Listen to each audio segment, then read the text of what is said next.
왜 이강인은 상대가 파놓은 밀집 수비 함정 속으로 기어들어가는 것인가? 손흥민의 결승골 가마차기 많은 팬 사이에 큰 화제가 되는 가운데 손흥민과 이강인의 미친 드리블 역시 큰 화제가 되고 있습니다.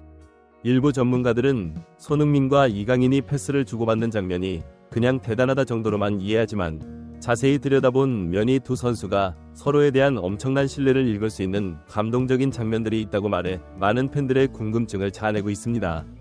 도대체 어떤 상황인지 풋볼 잡지가 자세히 알아보겠습니다만 원정에서 3대1로 승리를 거둔 국가대표 경기에 대한 국내외 총평은 전술이 뭐도 없고 선수들이 알아서 모든 것을 다 했다는 것이 중론입니다. 하지만 홍명보는 귀국 기자회견에서 그 의견에 절대 동의할 수 없다. 나의 완벽한 전술 운용으로 승리를 거둔 것이라고 말하면서 후반전에 가져간 몇몇 전술 변화가 정확하게 맞아 들어가서 이긴 것이라고 말해 팬들의 분노에 기름을 붓고 있습니다. 일부 전문가들은 전술적으로 뭔가 패턴을 만들어 상대를 공략하는 것은 전혀 볼 수가 없었다고 말하면서 선발 라인업의 1차전과 달리 2차전에 5명을 바꾸었는데 이 5명이 거의 모두 부진했다. 이 5명이 한 것이 아무것도 없고 손흥민, 이강인, 황희찬의 개인 능력으로 골이 모두 터진 것이다. 대표적인 것이 손흥민의 결승골에서 드러나는 손흥민과 이강인의 드리블 돌파 장면이라고 말했습니다. 손흥민의 결승골이 터질 때 뒷점 패스부터 더 살펴보는 것이 정석이라고 말하면서 이 상황은 1대1 상황에서 후반 81분경으로 경기 종료가 10분밖에 남지 않은 상황이었다고 설명했습니다. 이때 한국은 최후방에 센터백 김민재를 하나만 놓고 결승골을 넣기 위해 총력을 다해 모든 선수가 공격 진영에 배치되었고 오만은 10분만 버틴다면 1대1로 승점 1점을 가져가는 그야말로 한국이라는 대열을 낚을 엄청난 기회를 잡는 상황이라 무리하게 공격하러 올라가지 않고 완전히 내려앉은 상황이라고 말했습니다.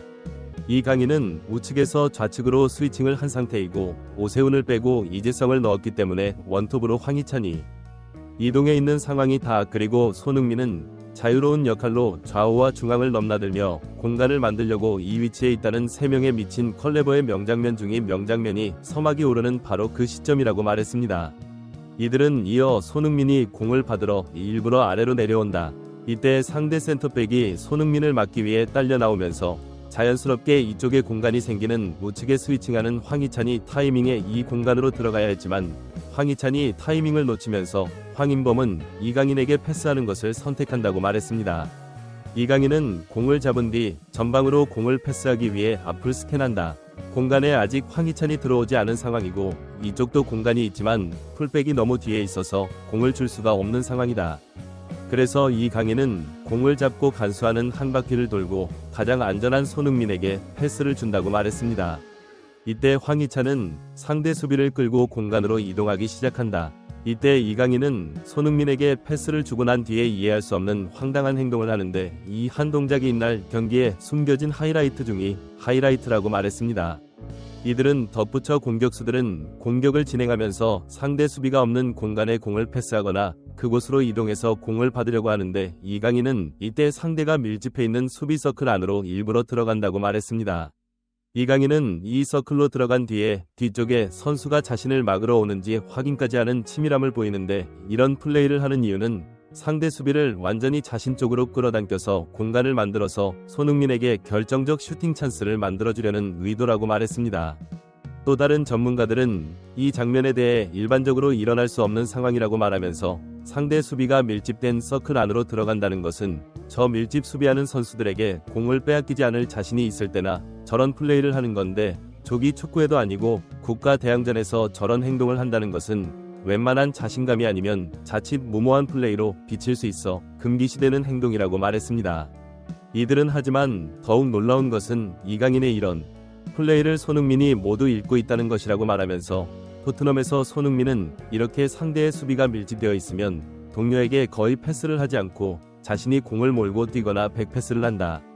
그러나 이 순간에 손흥민은 놀랍게도 상대 수비가 밀집된 곳에서 있는 이강인에게 패스를 연결하는데 이건 이강인이 왜 저 위치에서 있는지를 이해하고 있으며 더욱더 놀라운 것은 손흥민은 이강인이 저 상황에서 공을 잃지 않고 빠져나올 수 있다고 믿고 패스를 준다는 것이라고 말하면서 대한민국 축구 역사 장소 7위 기재 2명이 벌이는 이 장면 속에는 몇몇 불미스러운 일을 겪은 두 선수 간에 그 사건을 모두 잊어버리고 대한민국 대표팀 선수로서의 끈끈한 신뢰와 동료애가 숨어 있다고 말해 많은 팬들의 가슴을 웅장하게 만들었습니다. 손흥민은 는 이강인에게 패스를 주고 그 뒤에 있는 공간으로 뛴다.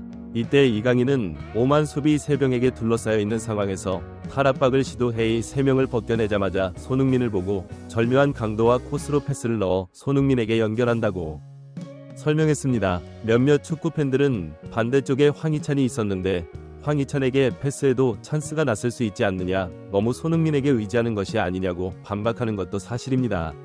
이 주장에 대해 일부 전문가들은 다른 각도에서 보면 이강인이 손흥민에게 패스한 이유를 알 수 있다고 말하면서 이강인이 탈압박을 한 후에 좌측에는 황희찬, 우측에는 손흥민이 있는 상황이 다 설명했습니다.